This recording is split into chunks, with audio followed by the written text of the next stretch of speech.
Nick, how you doing? Hey, Wrecker. This is weird. You're too close to me. Like I can touch you. Don't touch me. I've just touched you. No, I don't want you to touch me during this podcast. Well, we are in your house. In fact, we're sitting at the same table, and there's not a yard between us. Not a meter. Not a meter. It's like 30 centimeters between us. We're at a coffee table, and we are recording. Yeah, you came to visit me in northern Indiana. In northern Indiana, in beautiful Notre Dame, and I've never seen a university like this. Yeah. Do I have to look you in the eye all the time? No, this is a bit weird. We'll get into this, but this is a beautiful university. I've never seen such a magnificent, large campus. You have two golf courses, not just one for the mob. You have two. No, it is beautiful. Where the architecture is, what is it? It's collegiate Gothic. Yeah. So we make sure every building has that look. But you haven't even seen the big thing. Now we're going to leave here after this podcast. We're going to go tailgate, the world's greatest tailgate. We all get into a big parking lot and basically drink beer in a parking lot. Well, and then go to a football game. It's game day, which isn't actually true because game day was yesterday and the day before. Yeah. Like game day is multiple days here, but it's very impressive. It's not just that it's sports and college sports and lots of fans showing up. It's also incredibly well organized, like community building, network building. The alumni are everywhere. Like old faculty come together. The students are there. The businesses are here. Everyone gets together. What a wonderful opportunity for all the students. It's really good. I'm very impressed. It's very impressive, yeah. Yeah, Notre Dame is a special place, and people don't realize that until they come here. Exactly, and that's exactly how I feel, yeah. Yeah, my wife, she looked at the rankings and whatever and saw that, Notre Dame's a respected private school. But until you're here on a weekend like this, you don't realize that there is no other place on earth like it, right? So, that I know of. So, yeah. Yeah, we do the usual spiel. Like I gave a seminar. I meet with faculty, meet with students, and we did a PhD class together, right? With your first years, and that was your the first or second session that they do in your class. Yeah. So it's really early days, and it was kind of cute because. They're really at the start of their PhD journey, I guess. And you start your philosophy of science class basically with experiments, which I like because it's the traditional scientific method. Right? Actually, so I started with having them read Hume. Bacon, Hume, Popper, so that we understand induction and how, this is Bacon's great... insight was that, and Newton and some others right at the time of the Enlightenment that kicked off the Enlightenment, it's like, until then it was just scholasticism, right? That was Aristotle and Plato were translated by, Augustine and Aquinas. And then in Cambridge and in Oxford, all they were doing was interpreting Augustine and Aquinas and through them Plato and Aristotle and the Bible. And applying that to everything. And it was very much deductive. We were using syllogisms. You take that from the top and see where that applies over here. Yeah. And in doing so, and then of course Copernicus, Newton, right, the beginning of the Enlightenment was all about, well, look at the world. And Newton has a famous statement, which is like, why would I look at the book when I can look at God's own creation to understand what God, So it was this idea of, all right, we're going to move from scholasticism to the Enlightenment. And the experimental method is how we go to the world. And I think that's how you have to start. Unless you know that story, you can't consider yourself a PhD. So that's the start. And then we get through Popper. We go to Hume, problem of induction. Because if induction is the way to go, well, then there's a problem of induction. Yeah. So everyone should know that problem of induction. Well, right? It's the generalizability problem, right? Exactly. What you see here is what's here. How do you know it's the same thing over there and over there and over there, right? How do we generalize? You can't. Well, it's not we can't. Right? We can't, but we have to. And this is Hume's problem. We can never justify induction fully because we have to make the assumption of that the future will act as the past. And the fact is that assumption we don't know because we have no evidence for whether that'll hold. So we can just say we use experience, we have to generalize, but we have to be humble in our generalizations, right? So then we go on, and then Popper's the last one, which I think is interesting. Popper's really fun because if you look at Popper, and I know a lot of intellectuals don't like Popper, and they think we've moved on, and he's not as sophisticated and everything. But this is, to me, and again, I always bring my own interpretation to things, but Popper saw, if I would tell you this, so Wrecker, I'm going to give you a little thought experiment. Two people. One has some theories every day they are conducting experiments. And every day they are conducting experiments, and they're elaborating on their theories. And their theories are now building every single day to encompass more and more of a phenomenon. That's researcher A. Researcher B does no experiments, does no building out of a theory, just thinks, and maybe does a little math. Which one of those two is the scientist? Isn't that the story of, what was it? Was it Freud versus Einstein? Freud versus Einstein? And that was his point, right? Yeah, that's the point, yeah. And it's like, well, everyone would say the guy doing the experiments is the scientist. And he said Freud is the charlatan. And that's exactly what he said. And Einstein is the real scientist. Yeah, he said Freud is full of it. He's just, it's verificationism is what he called it. It's like, it's the trappings of science, but it's not actually science because everything he sees, is just verifying and elaborating his theory. Einstein might not be doing tests, but his is falsifiable, right? So I think students need to know that basis, and then as soon as you get to that point, you understand falsification, you understand verification, you understand induction, and you understand the problem of induction. When you have that fundamental understanding, then you do an experiment, and you do it humbly, fallibly, modestly. You do a series of experiments, ideally, but once you've learned an experiment, now you understand cause, you understand control, you understand covariates, you understand all the validities, and you understand that you're making judgments, that nothing's perfect, and that you're making adequate judgments about some phenomenon you're interested in, right? And you're also building on something that came before, so you're generating hypotheses, and then you're testing them. And so that's what we have them do. We have them replicate a part of an experiment, and then they propose a moderator. That's right, yeah. And then you do this, and then I'm guessing, then because through that they learn some of the strength and some of the weaknesses, right? So we already talked about how external and internal validity vary between different types of experiments, like natural field, lab, and so forth, and quasi. Oh, that was a funny one. Yeah. Anyway, I have a question. So, and I'm guessing, because I haven't seen how you continue with this course, I'm guessing from there on you go to different methods that, and we compare them to an experiment. Yeah, exactly. And you have very different strengths and weaknesses, right? So you could move to, I don't know, to surveys, to case studies, and then they learn how, they compromise on some aspect of validity, and they highlight some other aspect. And in the end, you have a very nuanced, balanced view on the strength and weakness. Is that what you're doing? Yeah. And think about it, right? So what's econometrics? Well, econometrics is an attempt to do an experiment, but do it with really good external validity. And then you have to control, you have to deal with, endogenate, you have to do all these things. Well, because it's not a controlled experiment. Yeah, because it's not as strong as internal validity. Yeah, and then what's a qualitative case study? Well, it's a single experiment in a sense, but it's one that... Well, that's what Yin called it, eh? Yeah, that's Yin's perspective. So you can relate all the different methods to an experiment, and they're dealing with the weakness of the experiment, but then they bring in their own weaknesses. Right? See, what surprised me a little bit, so I think from that angle, learning the different, you can call it, we learn all the different methods. Yeah. So that, I think, would not be too dissimilar to other places on the world that also do offer PhD training, right? Yeah. What did surprise me is that it was on this very, I wouldn't call it philosophical level, but it was on this very basic fundamental level. Yeah. But it never really got down to some operational details, like how do you do a manipulation check, say?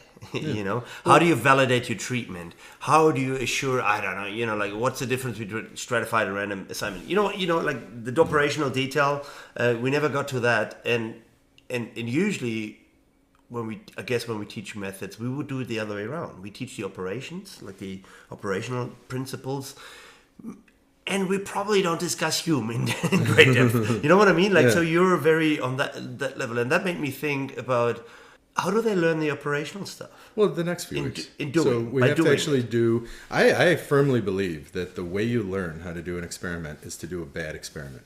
Well, and then once you've done your experiment, once you've written up the results, you realize how bad it was. Yeah. The way to understand a manipulation check is if you have a bad manipulation check, or if you do... So that's what... So the next few weeks... I do this a little bit like this. So when I do this, I don't do the Hume and Popper thing, to be honest. Yeah. I talk about this in a different class, but very basic. Just a rundown on the history of science. Very, very basic. Anyway, so in the experiment, what I do is I show them my first experiment, and I say, do you think that's a good experiment? Oh, really? Yeah. And they're like, well, and they was like, look, this is wrong. This is wrong. This is like, this is the 27th thing. This is wrong with this.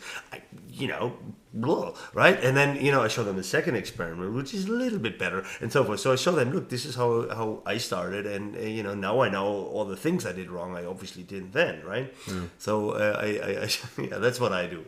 Well, so I did a few studies in my first year or two of my PhD, and one of which was a cross-sectional structural equation model where I went to a company and surveyed their sales team. So it was cross-sectional structural equation model. I learned how to do it. It's a horrible paper. It's actually published, but it's embarrassing at this point. I'll put the link in the show notes. You're going to can read it. Oh no, but I learned so much from doing a bad study. So that's what we do is we try and get them in the first half of class to actually just do an experiment. We give them prolific, they go, they do it, they do the replication. And then during the process, they're working with the older PhD students, they're working with me, we iterate, so we show them they have to do a manipulation check, we show them they have to operationalize it. So you take them by hand. Along the way, they like in 2 weeks, they're going to have to create. So among the different variables, they're going to have to create their own scale.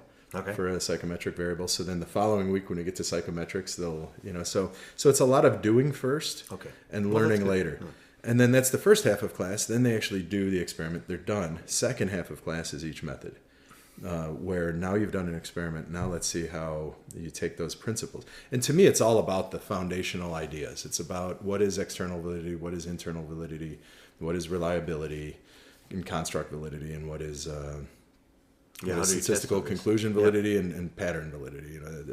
How do you validly establish inferences? And for me, it's always about judgment call because I love the fallibilist. I don't let them say you prove anything because the only way you ever prove anything is if you're doing a mathematical proof. Anything else, you're just finding evidence for an argument. Yeah. Or not finding evidence. And then you need to learn how to write that exactly this way, right? Mm-hmm. It's one way to talk about it this way. The other one is then you need to write really carefully. Even experimental work, you need to be very tentative, very humble, all right? Timid, not timid, but sort of like, look, this may look, and it's incremental. It's in line with what we expected. That's what I say. I don't even say support or anything like that. It's like, look, it's sort of what we expected. Oh, interesting. Yeah, I use hypothesis supported or not supported, but yeah. And supported, I think, is tentative enough, isn't it? We're not saying it's proven or it's but it's my results support the hypothesis. Yeah, but that's what I mean. Like, it's actually a very fine line in your wording, whether it feels like it's over the top and means proven versus a more humble fallibilistic view of that. Yeah. And that's also really that's the expectation these days. You can't just write like proven anything. No. Every reviewer will kill you for that. No, but it's like first year PhD students use those type of language at first, right? So you got to back them off of that. And I think the problem with focusing too much on operations and not enough on conceptualization is that they think that way. Fundamentals. They think about proving. Like there are people who have a PhD and have been out there for a number of years publishing papers, and they will still say things like, well, I proved that such and such, or this is not generalizable. It's like, yeah, dude, nothing you're doing is generalizable because of Hume's problem of induction. We should know that, right? Now, can you generalize from it? Sure, but that's a human act with logic. It's not something, anyway.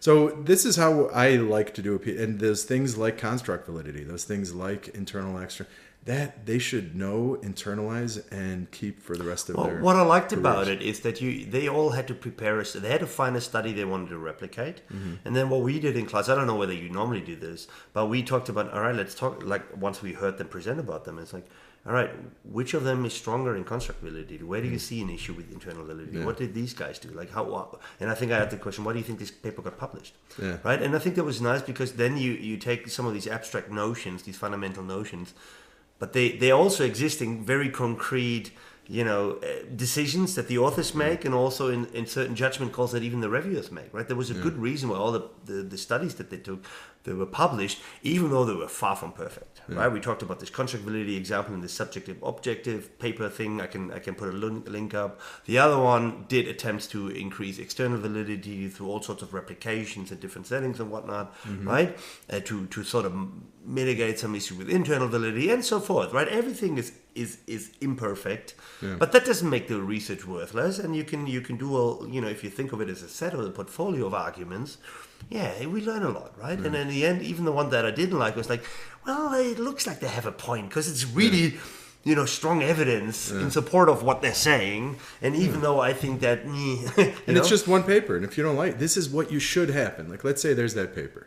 Yes, you learned something. Yes, but you see some weaknesses in it. You think maybe if they address these weaknesses, they might get a different. Then you design your damn study and you go do it, and then you publish it, and that's how science moves forward, right? No, that's true. So I was having this conversation with one of your younger faculty here, and because he was talking about a paper that he wanted to write, and it's basically the point of departure is an earlier published paper. And he said they got it wrong, and I want to show the opposite. And he said something like, "Look, that's probably not going to fly." I said, "No, this is the perfect problematization, my friend. Right? You have the state of the literature is actually inconsistent because this one paper says this way, the other argument says this other way, and your paper is going to resolve that." And I said, "Look, this is actually an easy problematization. This is perfect. The easiest paper to write. This is very easy paper to set up because clearly we have a problem. It can't be both, right? It can't be both right and wrong. So we need to know, and we need to know why these two earlier studies have these inconsistent results. If you can show that publishes itself in a way. If you do it valid. Yeah. So, anyways, PhD students. Yeah. So you came. We were talking a bit about PhD students and PhD education. I'll tell you the one challenge we have here is that we really recruit PhD students with strong analytical skills, right? So these folks have masters in computer science, statistics, math. They're generally, most of our PhD students are super, super strong with analytics. Our PhD is called a PhD in analytics. Oh. Now, what does that mean? We don't know. We just call it a PhD in analytics. And it's, of course, information system. It's in a business school, so it's really business analytics. And it's information systems, operations management, and operations research, and, statistics and computer science. It's like all mishmashed into one department. So the students come in expecting analytics, and then they get my class. They get bacon, and every year, except occasionally there's it's just like, really, dude, why am I reading this? I thought I was coming to an analytics and I'm going to really ramp up. And they do end up ramping up their analytics skills in other classes. But, I still think that, and I have to sell it to them somehow, where it's like, these are the fundamentals of inference. In the end, you're moving knowledge forward. You have to understand inference and you have to understand knowledge and how to move it forward in order to support your analysis. We're not doing industry analysis here where you can just be at the cutting edge of analysis and go do things in the world. Well, also I think that, I like that argument. Also, I think that even the people that are very comfortable in one zone, well, that, by definition, they should learn the other things. Like every econometric person, in my view, should take a qual class and vice versa. So my students, the last generation was all qual, all qualitative. And I made them all take economics and experimental classes. They weren't done by me, but by others. And then they go, wait, I don't want to do this. Well, you need to learn other ways of doing research. You need to be able to read their papers. This is not the only way of going about the world and learning something. Like, go and have a look at how others do it, and then that'll make you stronger, and it'll give you different ideas. So just for that matter, like always make them do different things that they're uncomfortable with, especially if it's outside the comfort zone. Yeah. And I really think, so what is our job in the end? We were in that happy hour yesterday, and that one student asked me, well, what do you like about being a professor? There was this girl, she finished a master's, and she's contemplating doing a PhD. Right. And she asked you, why would I do that? Yeah. and I told her, well, because I have a job. It's the greatest job in the world. I'm paid to think. Right. I mean, how beautiful is that? And our job is actually to move knowledge forward. And unless we understand what we mean by knowledge, and unless we understand existing knowledge, how do we move it forward, right? So, and we can't move all sorts of, none of us are Einsteins. We're not going to change fields, or assume, maybe a couple of us will, but for the most part, just assume you are not an Einstein if you're like a new PhD student. Assume you're a Berenti or a Recker. We're good. We can write, but we're not. We're moving the needle in some very small. We're doing incremental work. Exactly. And some of it's nice, some of it's less nice, and we do good work. So assume you're one of us. Well, the way you become one of us is by knowing in your PhD, and I tell them this, right? Your job is in those 4 years, give or take, you have to become the worldwide expert in something. It can be something small, but there's this idea. A lot of times they're really good students and they got their undergrad, they got their master's, and then they think the PhD is just the next extension and that these professors are these wise, all-knowing people and they'll just tell them what to do and the PhD student will do it and then you get a PhD. No, And that is the big leap for all students entering a PhD. I write about that in my book actually as well in the introduction. Right, you learn how to ride a bicycle, then you learn how to ride a car, then they think we learn how to ride a Porsche or something, right? No, you learn how to build a car. Like, all right, it's a interesting. completely different thing, right? So there's no one telling you what to do anymore. Like some of my students, they're entering the second year and they look at me and like, I don't know either. Right? Don't look at me like I know the answer and I want you to find it. Go do something. Go and do, and explore together. I can only help you with the process. I know ways of trying to see if you can find a solution, but I don't know the solution either. I don't know. The only thing I know is like, let's see if it's that. Yeah. And if it's not, we roll back and we go here and look if there's a solution or an interesting thing there. Whether or not it is, I don't know. Yeah. Yeah, so that's funny. So Abbasi, with our PhD students, has it a different way, but it's similar to yours.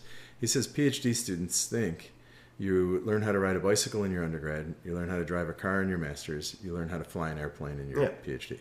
He said it's not that. It's you learn how to ride a bicycle in your undergrad, you learn how to drive a car in your master's, and you learn how to build an airplane in your PhD. Yeah. Right? That's exactly what I have in the book. It's the same idea. So that's funny. I wonder if you got it from your book. I still have to read your book. It's not mine. I read a chapter in your book. That's it. the one that references me. No. Well, you said it to me. I sent it to you. Feedback, so I sent it to you. You had to review my computational methods. So I reviewed a chapter, and I plan to read the rest. I should use that book actually. In the class, it explains to you what quasi-experiments are, my friend. Yeah. All right. I have to tell this story. So here I am in class and with the new PhD students and asking what the difference is between a natural experiment and a quasi-experiment. And a natural experiment to me is this. It's a naturally occurring experiment. So there's no researcher intervention. It's something happens in the world, but it seems to take the form of, there's this group had a treatment, this similar group didn't have a treatment. Let's see. Okay. Natural experiment, diff and diff. They're all over the place. So quasi-experiment is, well, now the researcher does something. So they actively do a manipulation. They actively sort it. They do it, right? So that's how I'm explaining quasi-experiment. And Recker's like, well, that's not a quasi-experiment. I go, yes, it is. That's what I'm doing from the book. That's what I'm doing from the book. You haven't read you don't have to read the book. And then I'm quoting Cooking Campbell. Then, like a minute later, you're like, okay. And then you read the quote where it says, quasi-experiment is non-random assignment. Which I think their view of non-random assignment fits my view of human manipulation. The reality is, of course, that any one set of experiment usually doesn't fit these petitions, right? Yeah. But the typical control lab experiment is you have random assignment searching and you have treatment and control group, right? You intervene with the treatment and you randomly assign people. Poof, that's it. But a natural experiment is an experiment in the field where the treatment is not it's not your intervention, it's a naturally occurring treatment, right? A policy change, I don't know, an earthquake, whatever, COVID. Like there's lots of papers out there that claim COVID was was a naturally occurring experiment. Other people would say, nah, it's not, because it's not one thing, it's not one event, it's a series of staggered all sorts of things, policy changes and whatnot. Construct validity, baby. Yeah, right? So, the people take offense of that. Well, you will find many papers that would say that was a naturally occurring experiment during the pandemic, right? So say, I don't know, lockdown, no lockdown, that sort of stuff. A quasi-experiment is where you take groups and you kind of do an experiment in the sense that you want to have control. You do pre-tests and post-tests and these sorts of things. But the key thing is that you experiment two non-equivalent groups without a treatment. So I'm giving a group of people access to ChatGPT 4 or 5 or whatever, and I'm seeing whether boys use it differently to girls. Yeah. Kind of experiment, but not really. Hence a quasi-experiment. Yeah. So you equate it to, kind of stratified sampling or something like that. And I get it. But like I said, you abstract it out a bit. The thing in between a controlled experiment and a natural experiment to me is a quasi-experiment. And an element of that tends to be non-random sampling, but it can also be other things. So anyway, it is what it is. And if you go back to Campbell and Stanley, I think that's more consistent with Campbell and Stanley. But I think you're right. Shadish, Cook, and Campbell did it. All right, we're hair splitting. But so I think PhD. So this is what I would give. These are Nick's rules for PhD students. Yeah, I do that, or do we have to do Recker's rules? No, we do Nick's rules. The first rule is your job is to move knowledge forward. Right? Number one. In order to move knowledge forward, you have to understand what the hell knowledge is. and how to move it forward and the limitations of moving knowledge. And this is not a new analytic technique. You need to understand causation, and that, you know, the particular type of inus causation that we do in social science is not the only type of cause, right? There are all sorts of cause, and you need to understand the fundamentals. You need to understand judgment calls, validity, fallibility, inferences, induction, deduction, abduction. You need a philosophy of science basis in order to claim moving knowledge forward. And I think if you shortcut that, you're doing yourself a disservice. You're undercutting your ability to be flexible. You and I can go from a qualitative experiment or a qualitative case study to an experiment to a large-scale kind of econometric study, and we're comfortable jumping around there because we're pretty well steeped in the fundamentals, I think. Well, I had my first PhD class was a philosophy of science class. We had philosophy of science. Mine was first, too. And the second one was then method classes. Yeah. But the first one was by the same guy, by the way, Guy Gable. He basically introduced PhD training at the university I was at. IS researcher from the 90s. So I did philosophy of science. I dare say most programs that I know don't have a philosophy of science class anymore. Like in Hamburg, we start with we have different methods courses, and they all have to take them. It doesn't matter what you do. You have to take an econometrics class, you have to take behavioral experiments, you have to take a survey class, and one more, I think a formal analytics class, something like that. So these four you have to do. And students whinge and think, I'm not only doing one of them, why do I have to listen to the other three?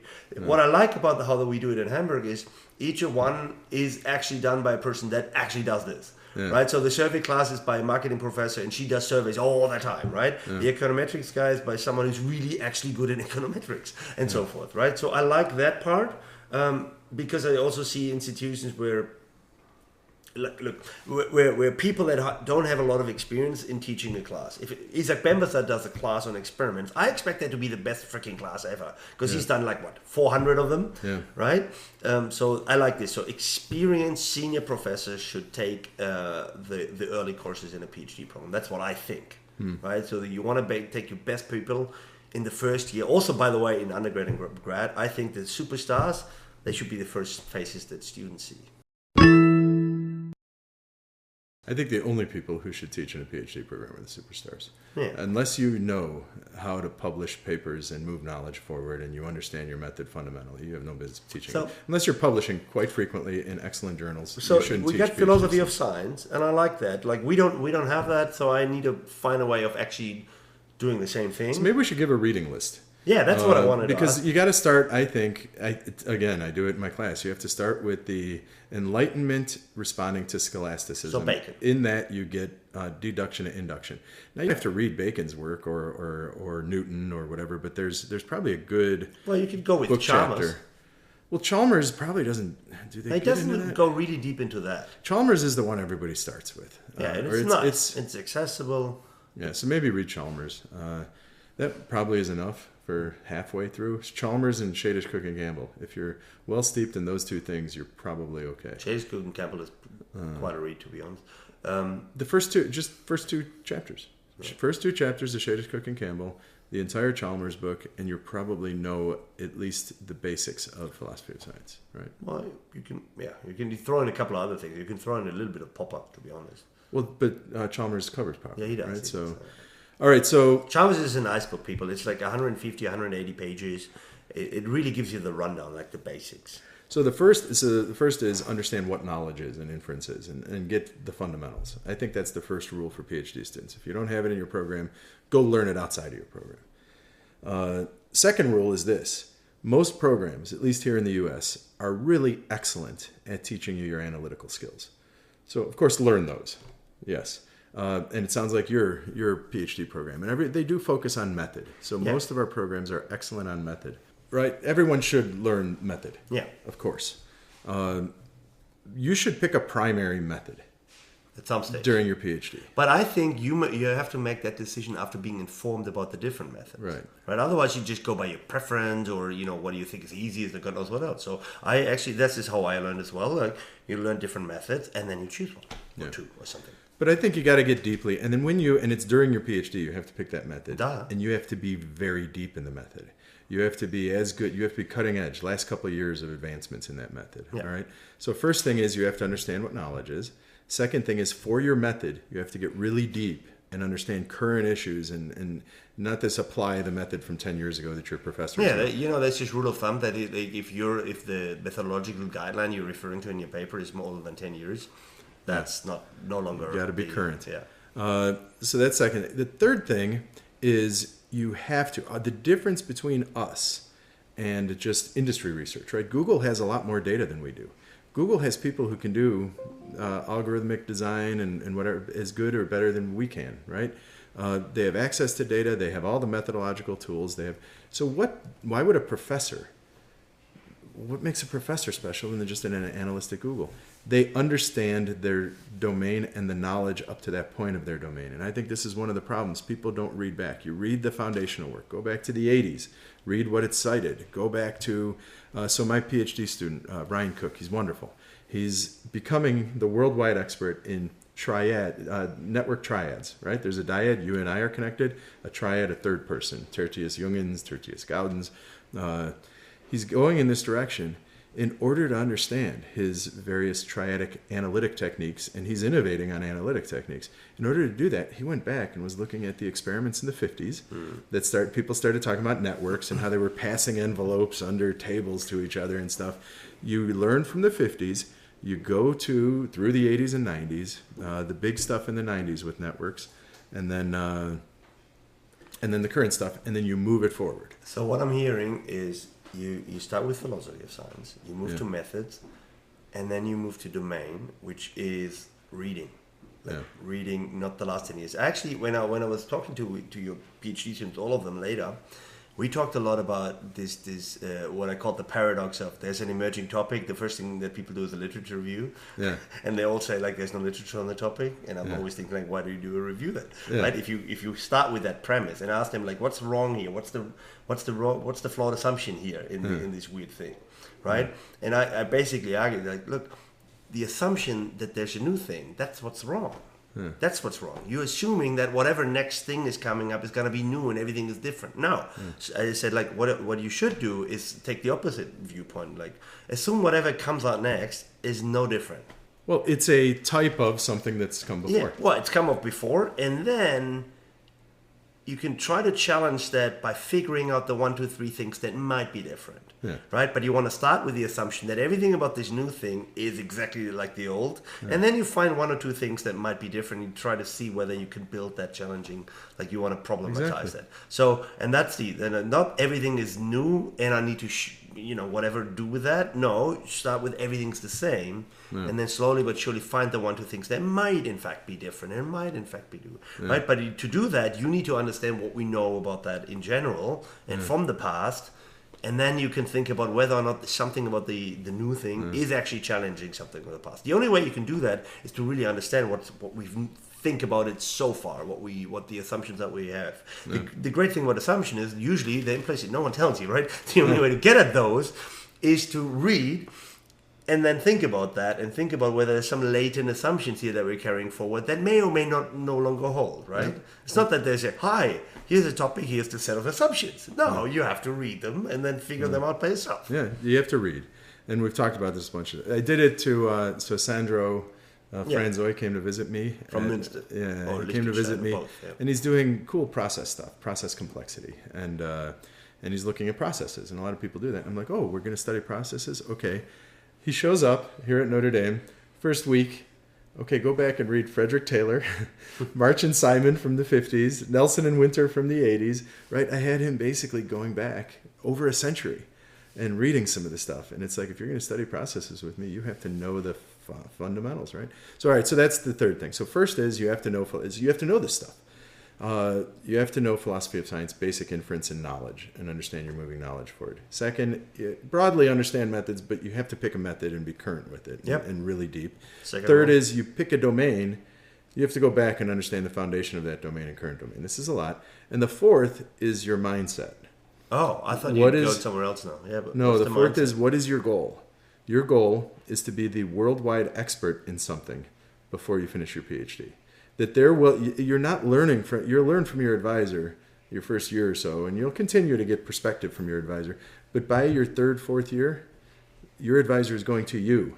And you're the knowledgeable one telling your advisor about the literature that you know better than he does. Yeah. Like Sandro, before he left, he knew complexity and routines way better than I did, right? Before he went back to Germany. So the yardstick that I use and tell my students is that in the beginning, I know more about the topics than they do.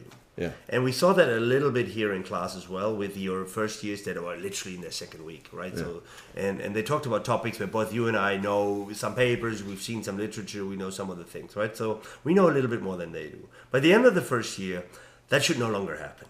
Yeah. Right, so there is the you think end of the first something. Year? No, you know, at some stage it needs to happen, and it's a very good indicator to see like how soon or late that actually happens, right? And the actual very operational yardstick that I use is when the students send me something to write, and it takes me a couple of minutes, or it takes me a couple of days or hours or something. If I find flaws, if I find something, you know, whatever, in a couple of minutes, they're not there yet. Right, yeah. It shouldn't be easy for me, right? And at some stage, we're getting to a stage where it's like, you need to sit down with me and explain this to me. I don't know what you're doing there, right? So that's where we want them to come. That's where we have to get right. To. Yeah. And before that, it's like, no. If I can pull it apart in a couple of minutes, they're still on the left-hand side of that angle. You know what I mean? That's good. Yeah. So that's how I know that they're moving. They're moving forward. And really, I mean, I don't know. This is kind of my role now. I think when I was getting my PhD, I was deeper into the theory base. Yeah, of course you were. I was deeper into the current methods. You had a single sole focus. The only thing you had to worry about was that one project, that one topic. It was right? Now I've done, I don't know, a couple decades worth of papers. I have used literally every single method, even a simulation for conference papers. I know you do simulations, and I don't think I've published one in a journal yet.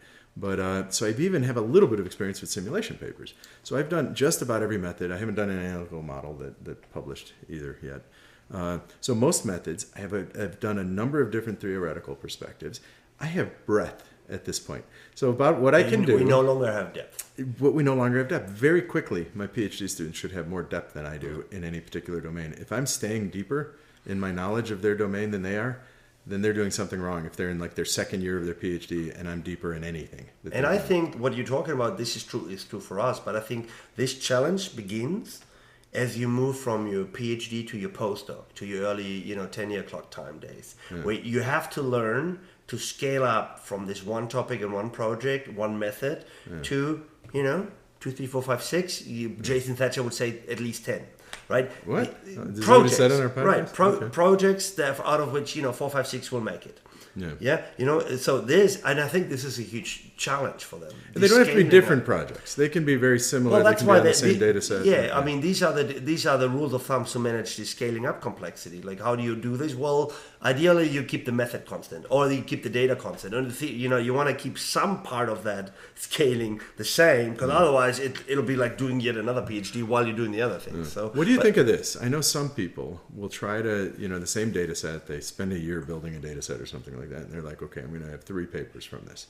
And then they're in their mind partition a paper, and they're like, I'm sending this paper to this journal, sending this paper to this journal, I'm sending that. And they're kind of writing 3 papers at the same time. I know people do that. I don't like it very much. Yeah, I think it's a dangerous strategy. I don't think it works. I think you can do that, but it has to be in sequence. Yeah, you have to write your best paper first, and don't hold back things. Don't hold back. That's the thing. Just write your best paper first. If you want to partition too much, it could be that the first paper, you should really use some elements that you sort of pocketed for the second paper. And what's the end result? The first paper doesn't get published where you want it to be. And then, because the partition, the danger is that you partition too finely. So I'm with you. I would like, no, let's go all out on the first. And then keep in mind that there might be another idea, and if so, later, doesn't mean when it's published, but it could be when it's very advanced, when you know what it shapes up to be, and then you can start seeing if there's enough left for the second and so forth. Yeah. The rule of thumb would be like you're better off having one goddamn great paper rather than 3 shitty ones because of partition. Absolutely. All right, so I guess I just have 4 rules for a PhD student, right? So you have to add if record is going to take Berenti's Nick's rules. Record. So the first is knowledge, understand knowledge and inference, right? Philosophy of science. Second is get deep in a method. Third is get to the foundations of your domain knowledge in the area. And then fourth is your mindset has to be mastery, and it has to go beyond your advisor. So with that mindset, I think that helps you put in perspective what your goals are for your PhD. Where here do we talk about writing? Where do we learn writing? Yeah. Is that like, so I had two questions. Like one of them is, okay, how about how do you learn what conversations we have? So when you talk about like go to the foundations of your domain, this is to know what we know about this, like to know how that built up. There's an element to this which is you also need to know what the current conversations are. Of course. Right? Yeah. Is that part of that? Well, of course. Well, yeah, knowing your domain, but I think you bring up a good point about writing. Yeah. And this is something I never really concerned myself with as a natural English, speaker, and I could always write well enough, and it's all good, right? So I think writing, but I think that those students who don't, it doesn't come naturally, or they're not natural English speakers, and so there's the if. And I guess even for people who are good writers in English, the bottom line is that it's a certain genre.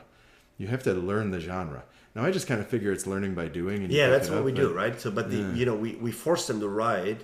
They need to write early and often. That's what I say. Like write early and often, because I don't know many other ways of teaching how to write. You need to write, and reading helps you write. Yeah, that's true. Also, by the way, like read good writers. Yeah.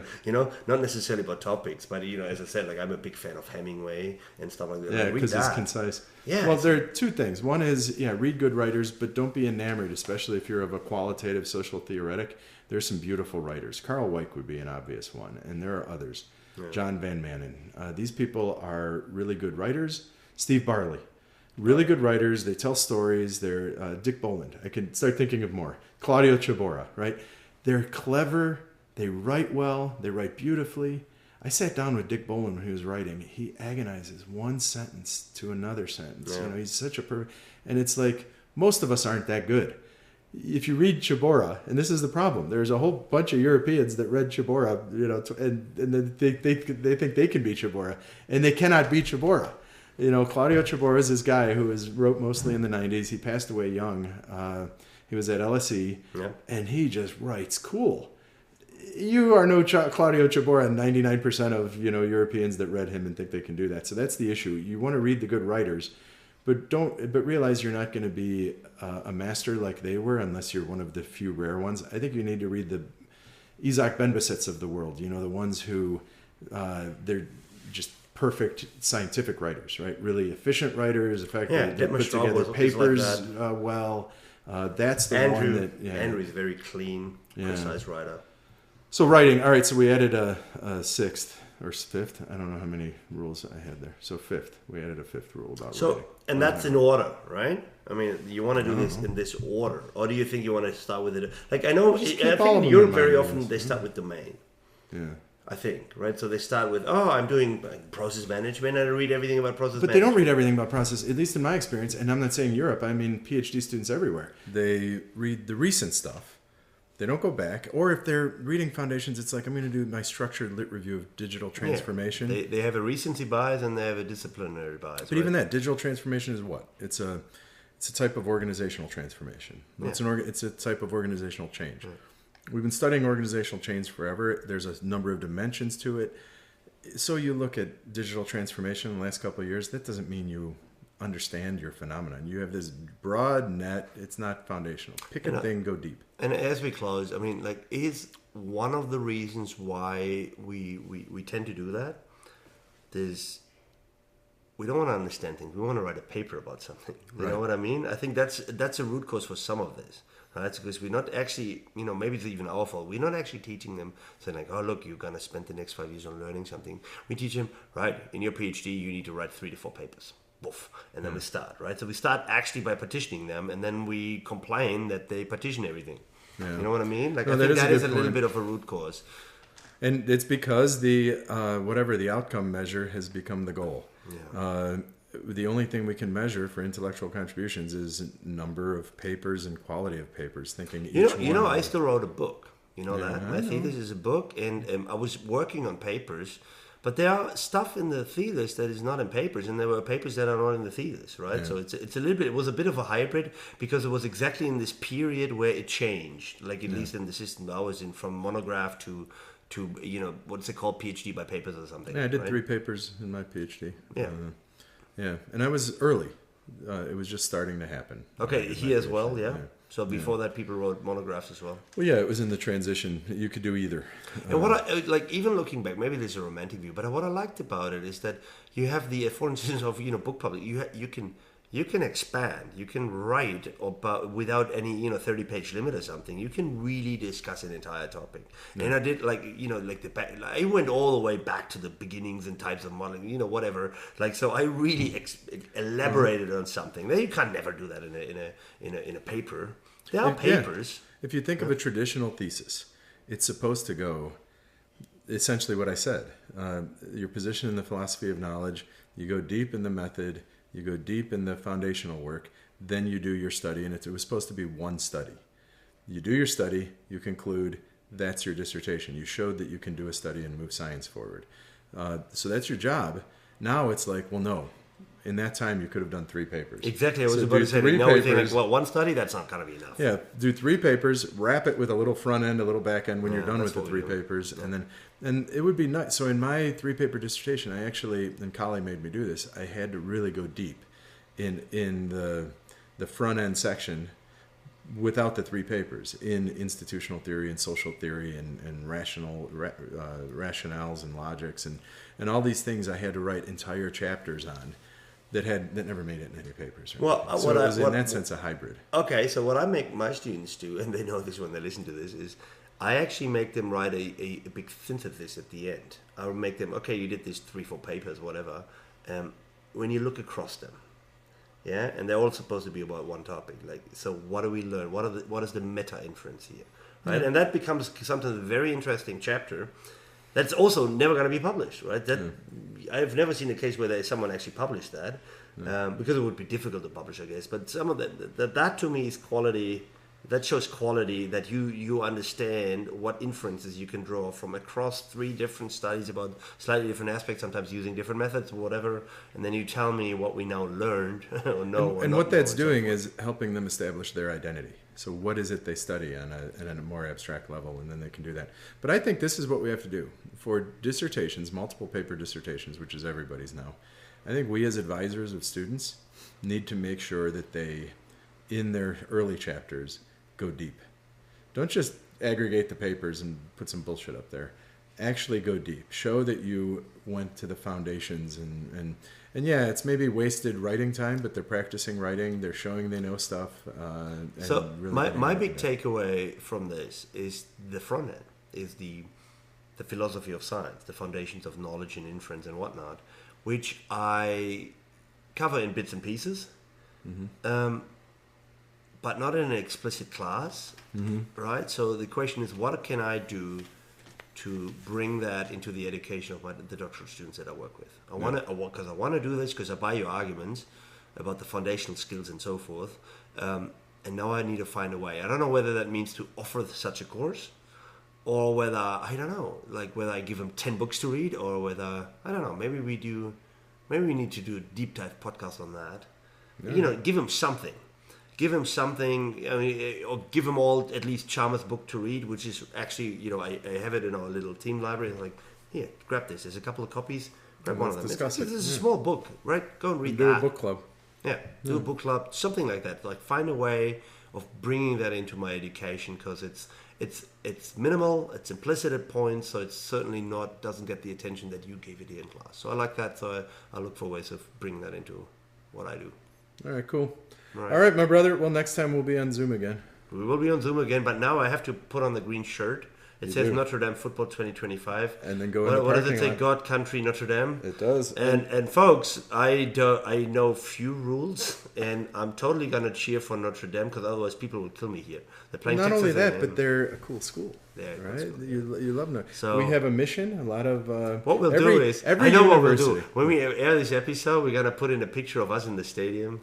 All right. With a touchdown, me with a touchdown Jesus thing or whatever. Okay, very good. So we'll do that. Yeah, very good. Yeah, we are. The one thing I will say about Notre Dame is it's really cool. It's a one-of-a-kind place. People should come here. But we have a mission to be a force for good in the world. And I realize a lot of schools say that, and a lot of people say that, and a lot of professors have them. But it's one of the coolest things about this institution that outside of it people don't know, is that it's real. We have faculty meetings, and we're like, is this aligned with our mission? Does this fit? When we're hiring someone, do they align with our mission? I mentioned that to you because I mentioned that to you because this mission is everywhere. But I said it's not one of these purpose statements that you see everywhere else. Everyone says some mission statement, whatever. But I actually felt in the 3 days here, I felt it ingrained. It's actually very visible and tangible everywhere. Yeah. What are you doing? And what are you willing to fight for? I think is one of these slogans, right? That's it. But it's really like it's lived and breathed. It's cool. As I said, it's very impressive. It's a very cool place. Yeah. What would you fight for? And we're the Fighting Irish. So if you go to YouTube, there are "What Would You Fight For" videos, and they show our professors. And the idea is, you have to do great work, but you have to be doing great work that is doing good in the world, right? So that's the idea. Like this podcast. Sure. All right, my brother. All right. Good talking to you, Nick. Talk to you next time.